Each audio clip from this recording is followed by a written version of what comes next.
नमस्कार दोस्तों। Gulinder Singh, motivational trainer and speaker. दोस्तों, आज आपके सामने लाया हूँ नई वीडियो है नज़रिए के ऊपर कि हमने अपने नज़रिए को बदलना होता है। तो पहले 90% लोगों का जो नज़रिया है वो होता है अर्निंग का। वो पैसे के पीछे भागते रहते हैं, अर्निंग। तो दोस्तों, नज़रिया हमने बदलना है अर्निंग से लर्निंग की ओर। क्योंकि दुनिया में 10% लोग जो सक्सेसफुल हैं, जिनके पास 90% पैसा है, ये लोग सीखने के लिए काम करते हैं, नए नए इन्वेंशंस करते हैं, इनोवेशंस करते हैं। लेकिन जो जिनका फोकस अर्निंग पर है वो पैसे के पीछे भागते रहते हैं, तो उनका नज़रिया ही गलत है। तो जैसे किसी भी एमएलएम कंपनी में जब लोगों के चेक आते हैं, तो वो वही जॉब मेंटालिटी वाली सोच के साथ देखते हैं कि मेरा चेक कितना बड़ा। दोस्तों, बिजनेस में ये नहीं देखा जाता मेरा चेक कितना बड़ा, उसमें शुरू में ये देखा जाता है कि मेरी नॉलेज कितनी बड़ी, मेरा बिजनेस पे पकड़ कितनी बनी। तो बिजनेस सीखने के लिए तो हम काम नहीं करते, बिजनेस के बेसिक्स क्या है, बिजनेस कैसे चलता है, बिजनेस कैसे बिल्ड होता है, टीम से कैसे काम करवाना है, टीम कैसे बनानी है। तो जब भी एमएलएम कंपनी में मेरी टीम के जो चेक्स आते हैं, तो उसमें मैं ये नहीं देखता कि मेरा चेक कितना बड़ा, उसमें मैं ये देखता हूँ कि मेरी टीम में जो नए लोग शामिल हुए हैं उनको कितना पे आउट आया, और मेरी टीम में कितने ज़्यादा लोगों को पे आउट आया। क्योंकि अगर हमारी टीम के लोगों की इनकम बढ़ेगी तो उनका ग्रोथ होने से ऑटोमेटिकली हमारी ग्रोथ होनी ही होनी है। तो हमारा नज़रिया ये होना चाहिए कि टीम में कितने लोगों को हमने चेक दिलाए। तो टीम को काबिल बनाने के लिए काम करना है, क्योंकि अगर टीम का लर्निंग एटीट्यूड होगा तो उनका चेक अपने आप आएगा और बढ़ेगा भी, तो आपकी ग्रोथ अपने आप होगी। लेकिन ज़्यादातर लोग जो हैं वो डुप्लीकेशन गलत करते हैं, उनका खुद का फोकस भी अर्निंग पे रहता है, तो उनकी टीम का फोकस भी अर्निंग पे रहता है। तो दोस्तों, मेरा शुरू से ही फोकस लर्निंग पे रहा है, और मेरी टीम में ज़्यादातर लोगों का जो नज़रिया है वो मैं लर्निंग का ही बनाता हूँ। लेकिन जो लोग सीखना ही नहीं चाहते, मीटिंग में आना ही नहीं चाहते, तो वो इस बिज़नेस को बहुत जल्दी क्विट कर जाते हैं। तो इस बिज़नेस में हमने 3 से 5 साल की सोच के साथ आना है। 3 से 5 साल में ये बिज़नेस हमारे सपने पूरे करता है। अगर हम इसको सीखने के लिए नहीं करते, पैसे के लिए करते हैं, तो हम 3 साल की बजाय 3 से 5 साल की बजाय 3 से 5 महीने में ही इस बिज़नेस से बाहर हो जाते हैं। क्योंकि हमें आता कुछ होता नहीं, तो लोग हमारे साथ जुड़ते नहीं, टीम हमारी इज्जत नहीं करती, टीम काम नहीं करती। लेकिन जिस लीडर ने अपने को काबिल बनाने के लिए काम किया होता है, तो उसकी टीम उसकी दिल से रिस्पेक्ट करती है, उसको फॉलो करती है, सिस्टम को फॉलो करती है। तो हमने अपनी टीम में लर्निंग एटीट्यूड पैदा करना है।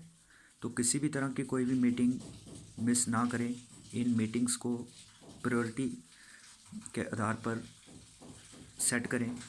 इसके अलावा दोस्तों, कई बार ज़्यादा दिक्कत आती है कि लोग अपनी मीटिंग्स का टाइम डाउनलाइन के हिसाब से सेट कर देते हैं। उसमें कुछ डाउनलाइन नाराज़ हो जाती है, कुछ ठीक रहती है। क्योंकि मान लीजिए मैंने 2 बजे का मीटिंग का टाइम रख दिया, कुछ कहते हैं जी आपने दोपहर को नहीं शाम को रखना था, कुछ कहते हैं सुबह रखना था। तो अगर हम 100% डाउनलाइन के हिसाब से टाइम सेट करना चाहे तो ये पॉसिबल नहीं है। किसी भी मीटिंग में 100% लोग कभी भी आपकी टीम के नहीं आएंगे। हर मीटिंग में कुछ लोग आएंगे, कुछ अगली बार आएंगे, कुछ उससे अगली बार आएंगे। कई ऐसे लोग हैं जो कभी भी मीटिंग में नहीं आएंगे, चाहे आप जो मर्जी टाइम रखें, जो मर्जी दिन रखें। तो इस धारणा से हमने बाहर निकलना है कि संडे के दिन मीटिंग रखें, या सुबह के टाइम मीटिंग रखनी चाहिए, दोपहर को रखनी चाहिए, शाम को रखनी चाहिए। दोस्तों, हमने लोगों की सोच को बदलना है। अगर लोगों ने अपनी सोच को नहीं बदला, इसीलिए तो कामयाब नहीं है। तो अगर हम उनके हिसाब से डाउनलाइन के हिसाब से चलना शुरू कर देते हैं, तो इसका मतलब ये हो गया कि हम उनके हिसाब से चलना शुरू हो गए, तो हम फेलर के रास्ते पे चल पड़े। तो हम उनको बदलने के बजाय खुद को ही बदलना शुरू कर गए। तो अगर हम अपने हिसाब से मीटिंग का टाइम रखते हैं, तो उसके साथ डाउनलाइन की काउंसलिंग करनी है कि हालात कभी भी हमारे अनुकूल नहीं होंगे, हमें अपने टाइम की एडजस्टमेंट को करना होगा। अगर हम ज़िंदगी में आगे बढ़ना चाहते हैं तो हमें इस बिज़नेस के लिए टाइम निकालना होगा, चाहे हमारे पास टाइम हो चाहे ना हो। तो हमें इस बिज़नेस को प्रायोरिटी देनी होगी, बाकी काम को सेकेंडरी तौर पे करना होगा। क्योंकि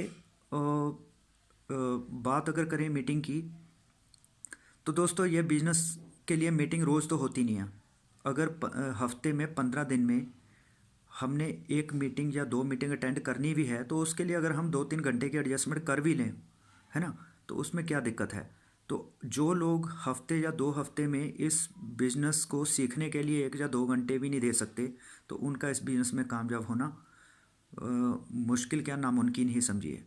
तो इसलिए नेटवर्किंग में अगर 100 लोग जुड़ते हैं तो उसमें से लगभग 10% लोग ही कामयाब हो पाते हैं। वो किसी भी फील्ड में लगभग वैसे ही होता है कि एमबीबीएस अगर 100 लोग करते हैं तो उसमें 10% लोग ही अच्छे डॉक्टर बन पाते हैं, 90% फेल डॉक्टर होते हैं। तो इसी तरह वकील, इंजीनियरिंग, मतलब कोई भी सेक्टर है उसमें 10% लोग ही 90% पैसा कमाते हैं। सिर्फ 90% लोग जो हैं वो 10% पैसा कमाते हैं। तो एमएलएम बिजनेस में भी ऐसा ही होगा।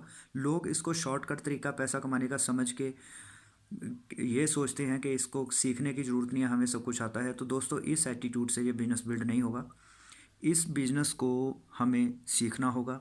जैसे इंजीनियरिंग, एलएलबी या एमबीबीएस करने के लिए हमें उसकी 4-5 साल पढ़ाई करनी होती है। इसी तरह नेटवर्क मार्केटिंग 3 से 5 साल की इसमें हमने डिग्री लेनी है।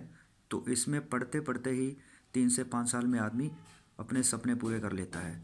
तो दोस्तों, हमें इस बिज़नेस में सीखने को अहमियत देनी है। तो सीखेंगे तो आगे बढ़ेंगे, नहीं सीखेंगे तो आगे नहीं बढ़ेंगे। इसके अलावा गोल को सेट करना बड़ा ज़रूरी है, क्योंकि नो गोल नो प्लानिंग। तो big goal big planning, small goal small planning.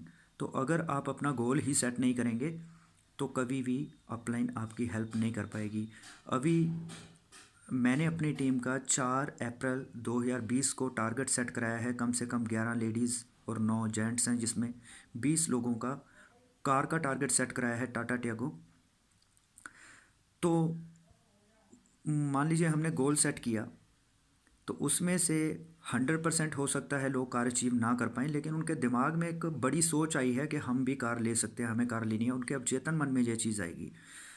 तो मान लीजिए उसमें से 5-7 लोग ही कार ले पाते हैं। तो जो नहीं भी ले पाते उनको फील होगा कि यार, हमारे पास भी अपॉर्चुनिटी सेम थी लेकिन कुछ लोग ले गए, हम नहीं ले पाए। तो मान लीजिए उनका हम अगला टारगेट दोबारा सेट करवा देते हैं कि सेम कार हमने 4 अगस्त 2020 को लेनी है।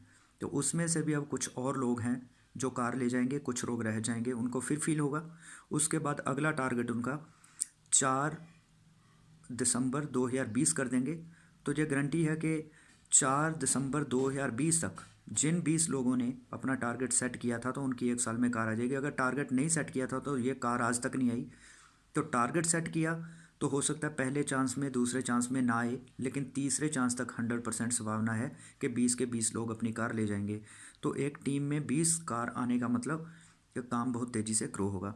तो इसी तरह से फिर हम लग्जरी कार का टारगेट सेट करेंगे जिनकी ये कार आ जाएगी। इस तरह से हम टारगेट लेके काम करते हैं। तो टीम की डायरेक्शन एक हो जाती है, तो सभी मिलकर एफर्ट करते हैं। तो हमने इस मोमेंटम को फॉलो करना है, क्योंकि मोमेंटम के बिना कोई काम नहीं होता। जोश से ही सारा फ़र्क पड़ता है। होश के साथ साथ जोश भी हमने कायम रखना है। अगर आप जोशीले लीडर नहीं हैं तो आपकी टीम भी ढीली टीम होगी। तो अपने जोश को बरकरार रखिए।